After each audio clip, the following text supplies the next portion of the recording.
지금 앞에 물이 있는데요. 이 물이 참 깨끗하네요. 그런데 이 지구 안에 물이라고 하는 자원의 주인이 있습니까? 없습니다. 그런데 저는 어떻게 이렇게 깨끗한 물을 먹을 수 있고 아프리카의 어린아이는 물을 길러야 되고 깨끗한 물을 먹지 못하는데 그 이유가 뭘까요?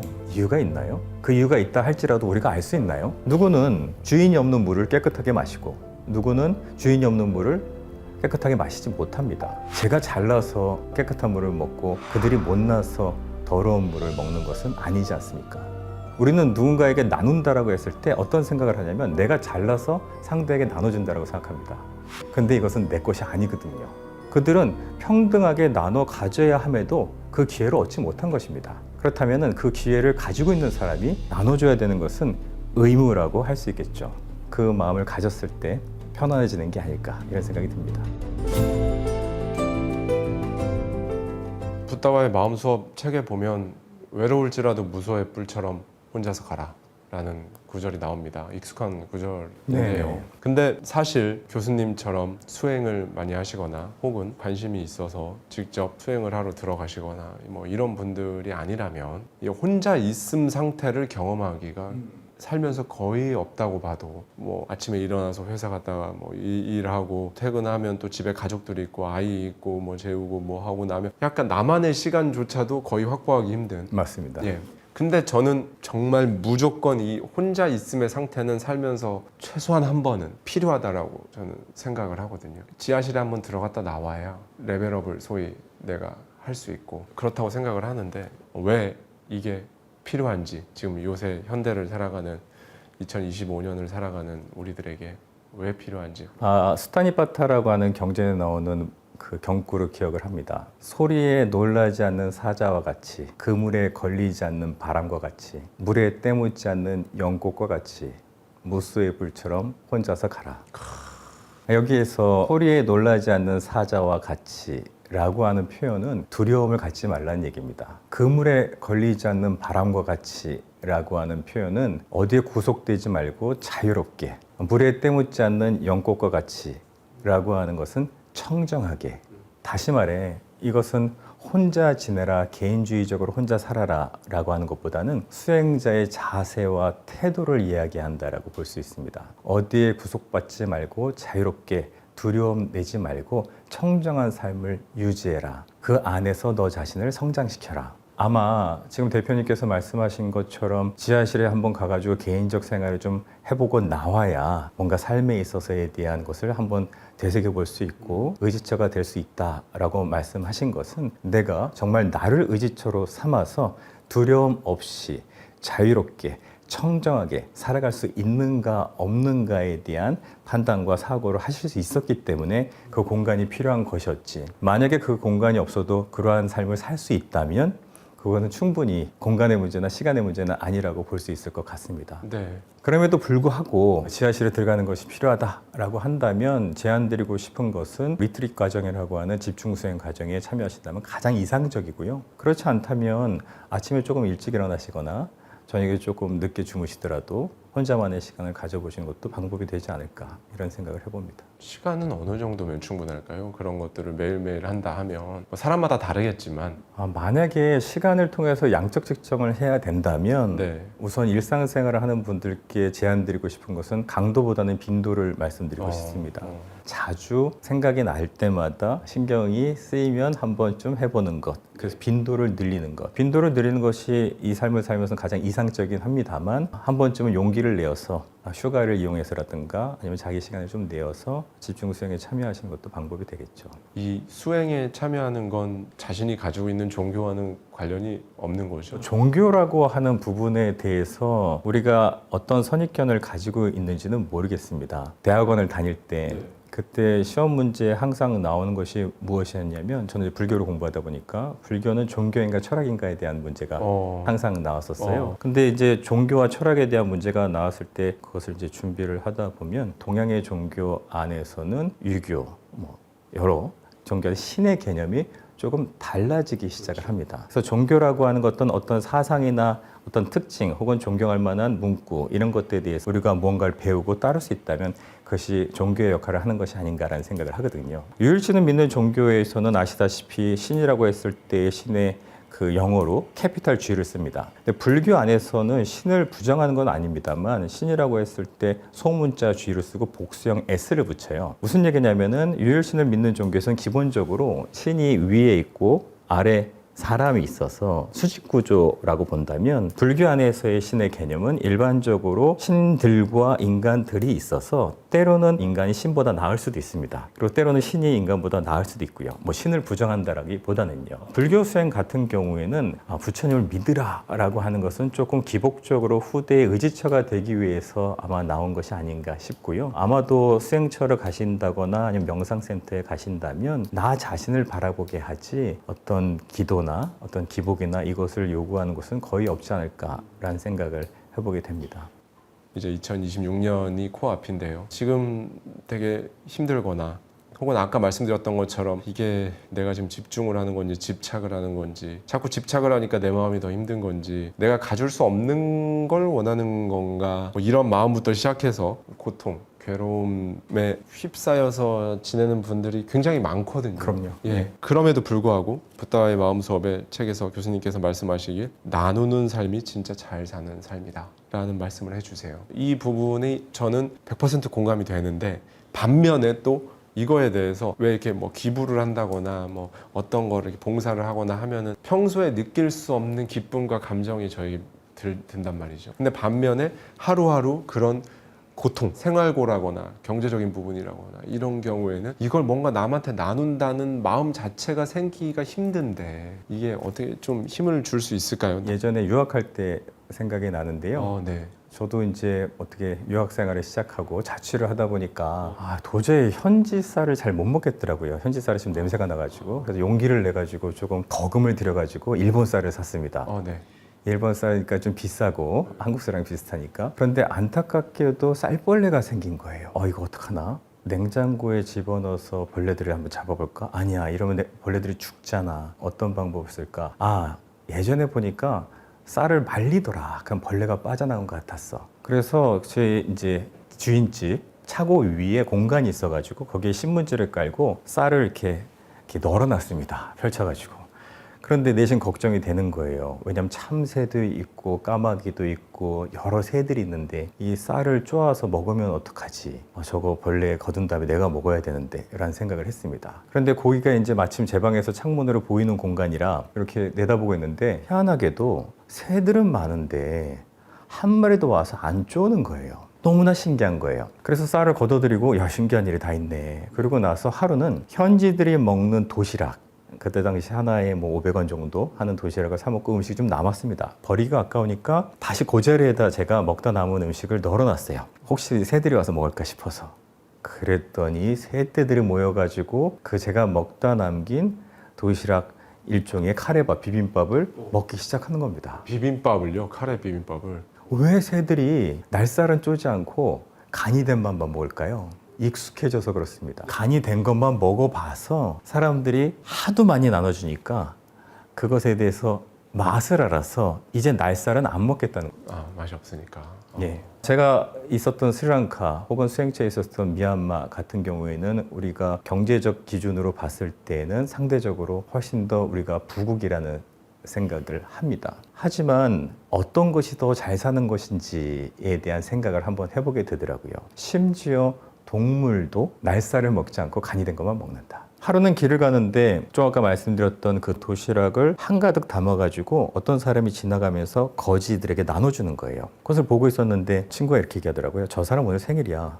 누구? 거지? 네가 거지가 생일인지 어떻게 알아? 아니, 저 지금 도시락 나눠주는 사람. 전 그때 약간 충격을 받았습니다. 생일이면 받는 건 줄 알았는데 생일이 되니까 나눠주는 거예요. 생일이 되어서 그것을 기념하기 위해서 어려운 사람들을 돕는다.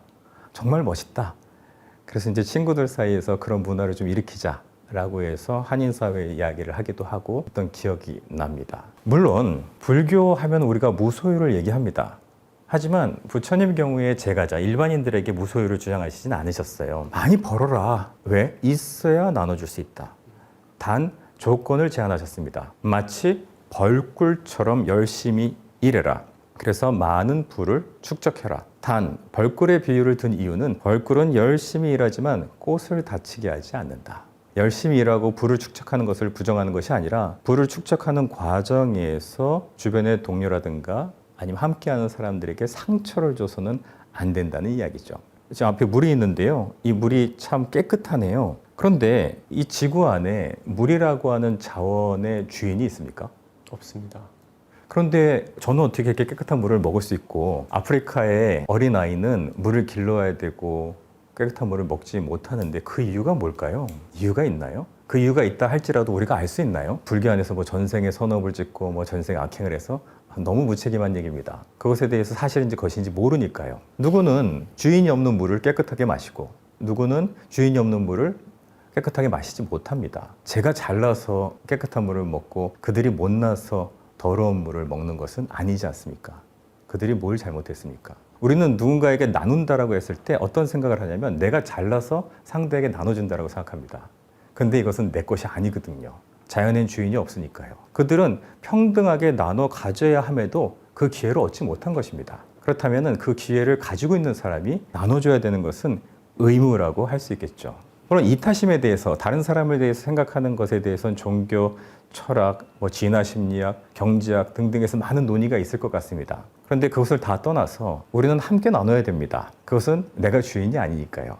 만약에 내가 그것을 먼저 누리고 있다면 누리지 못한 사람에게 기회를 줘야 되겠죠. 그것이 아마 우리가 가지게 되는 이타심, 다른 사람을 배려하는 것이 아닐까 싶고 우리는 혼자서 무인도에 사는 것이 아니기 때문에 그 마음을 가졌을 때 편안해지는 게 아닐까 이런 생각이 듭니다.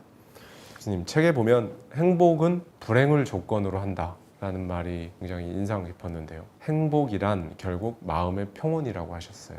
일상에서 정말 수많은 담론들이 행복은 무엇인가, 어떻게 행복을 느낄 수 있는가, 행복하다, 나는 행복하지 않다, 엄청난 담론들이 쏟아지는 이 주제인데요. 일상에서 이 마음을 키울 수 있는 작은 습관이 있을까요? 불행을 조건으로 한다는 이 행복 어떻게 생각하시는지 말씀해 주시면 좋을 것 같습니다. 안타깝지만 현실이라고 봐야 되겠죠. 마치 파도의 파고처럼 조건을 합니다. 왜냐하면 잘 아시다시피 우리는 아무리 행복한 것이라고 할지라도 머지않아 그 상황에 적응이 되거든요. 맞습니다.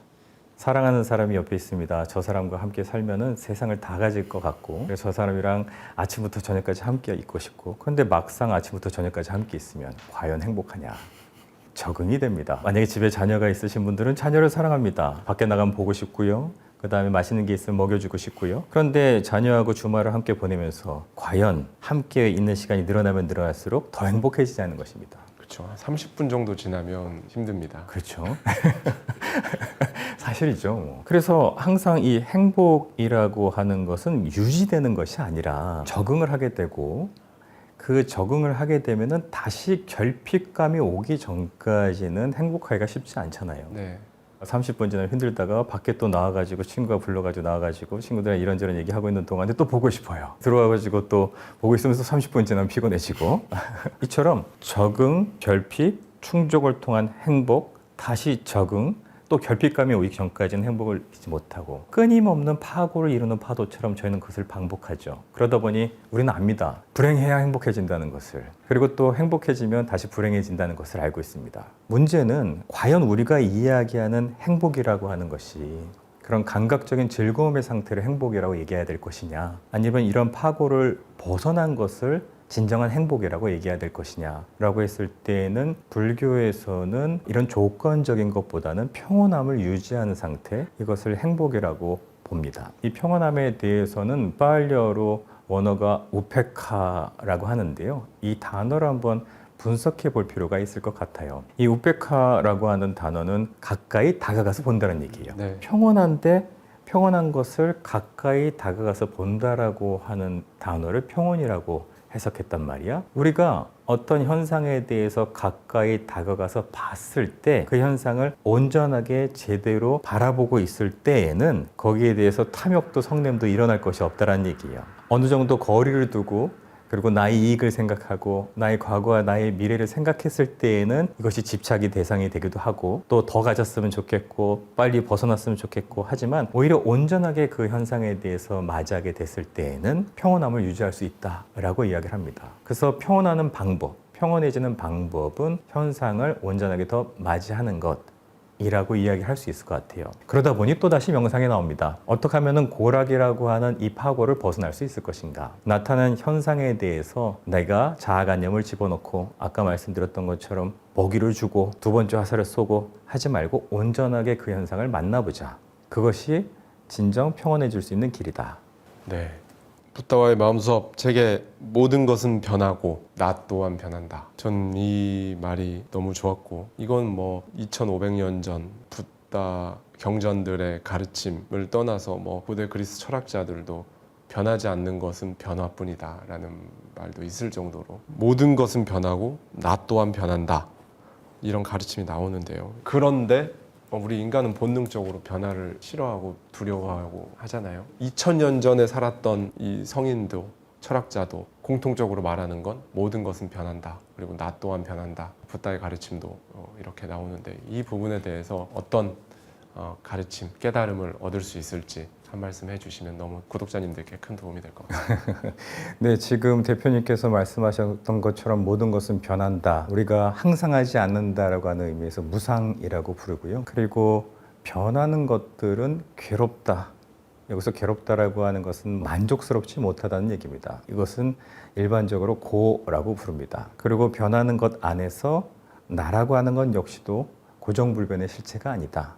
나도 변한다. 이것을 이제 무아, 나라고 할 만한 것이 없다라고 해서 한자로는 무상, 고, 무아 이렇게 부르는데요. 이것이 현상의 세 가지 특징이라고 이야기를 합니다. 네. 그리고 이 현상의 세 가지 특징을 우리가 온전하게 파악하고 이해하면 지혜를 얻는다라고 불교에서 표현을 하기도 하는데 의문을 한번 가져볼 필요는 있을 것 같아요. 정말 모든 게 다 변하나요? 예를 들어 볼까요? 제 이름은 정준영입니다. 네. 제 이름은 변하나요? 안 변하나요? 변하지 않네요.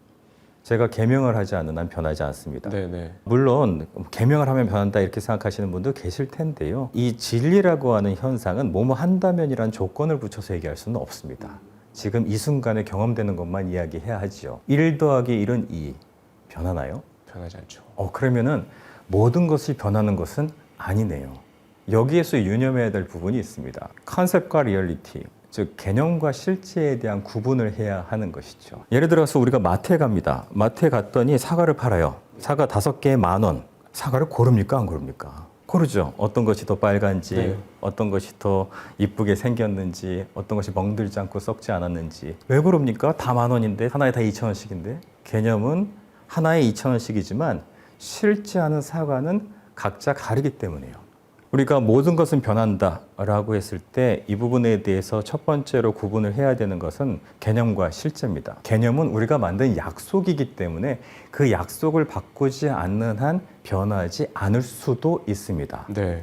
그런데 여기에서 모든 것은 변한다라고 할 때 이 변화는 실제하는 현상들을 이야기하는 것이죠. 그럼 다시 또 한번 질문을 한다면 실제하는 현상들에 대해서 변하지 않는 것이 있는가라고 했을 때는 없다라고 얘기하기가 쉽지 않습니다. 그럼 이것은 사실에 가깝다라는 것이죠. 네. 세상의 모든 현상들은 변하고 있는데 저도 나이 들고 있고 모두가 나이 들고 있고 계절도 변하고 물론 외적 세계를 얘기하는 것뿐만 아니라 내적 세계를 이야기하는 것이기도 합니다만 말씀하셨듯이 우리의 바람은 안 변하길 바랍니다. 네.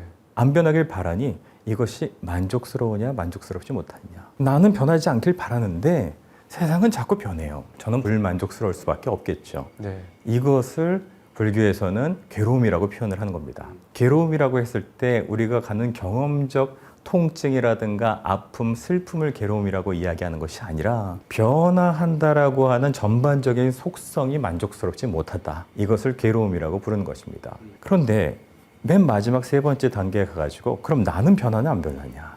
나도 변합니다. 끊임없이 변합니다. 모든 것은 변한다라고 해놓고 그 모든 것에 나를 배제시킬 수는 없지 않습니까? 이것을 현상의 세 가지 특성, 무상, 고, 무아라고 부르고 이 세 가지 특성에 대해서 아는 것이 필요하다. 현상은 이렇게 돌아가고 있는데 그리고 이것은 실제하는 현상의 특징인데도 불구하고 우리는 변하는 것에 대해서 변하지 않길 바라고 그 안에서 나라고 하는 고정관념을 더욱더 강화시켜서 거기에 매달려서 집착하고 있구나. 그래서 제한되는 수행 방법이 윗바사나라는 수행 방법이기도 합니다. 마인드풀니스를 이용해서 내 안에서 나타나는 정서, 경험, 체험들 역시도 계속 변화하고 있다는 사실을 알아차리고 그것을 경험하게 하는 수행이 되겠죠. 네, 긴 시간 동안 정준영 교수님 모시고 이렇게 붓다와의 마음 수업 책에 담겨 있는 인사이트들에 대해서 말씀을 나눠봤는데요. 제 기억으로 올해 2025년 대저택 초대석에 모시고 대화를 나눠봤던 대화들 중에 가장 무게감 있고 진지하게 진행된 초대석이 아니었나. 그만큼 저로 하여금 되게 많은 생각을 하게 만들었고, 이 영상을 보시는 구독자님들께서도 아마도 두 번, 세 번 돌려보셔야 아 이게 이 말인가 이렇게 좀 곱씹어 보면서 행간의 의미를 느끼실 수 있는 그런 대담이 아니었나 라는 생각을 해봅니다. 오늘 교수님과 제가 나눈 부분은요, 사실 저의 개인적인 궁금증들을 포함해서 책의 굉장히 일부분에 대한 부분만 말씀을 나눴고요. 더 많은 부분은 사실 굉장히 최대한 쉽게 우리가 이해할 수 있게 붓다의 마음 수업에서 잘 풀어서 말씀을 해주셨습니다. 지금까지 말한 모든 키워드들, 혼자서 간다라든지 지혜라든지 고통, 행복, 두려움 이런 것들부터 그 다음에 명상에 관한 것들까지 다 이 책에 굉장히 와닿게 쓰여 있으니까요. 마음이 어렵거나 힘들거나 또는 변화를 하고는 싶지만 쉽지 않다거나 여러 방면에서 고군분투하고 계신, 또 고군분투하고자 하는 저희 구독자님들께서 한 번쯤 읽어보신다면 너무나 큰 힘이 될 책이라고 저는 생각합니다. 오늘 긴 시간 동안 이렇게 귀한 말씀 나눠주셔서 다시 한번 감사합니다, 교수님. 감사합니다. 고생 많으셨습니다. 네.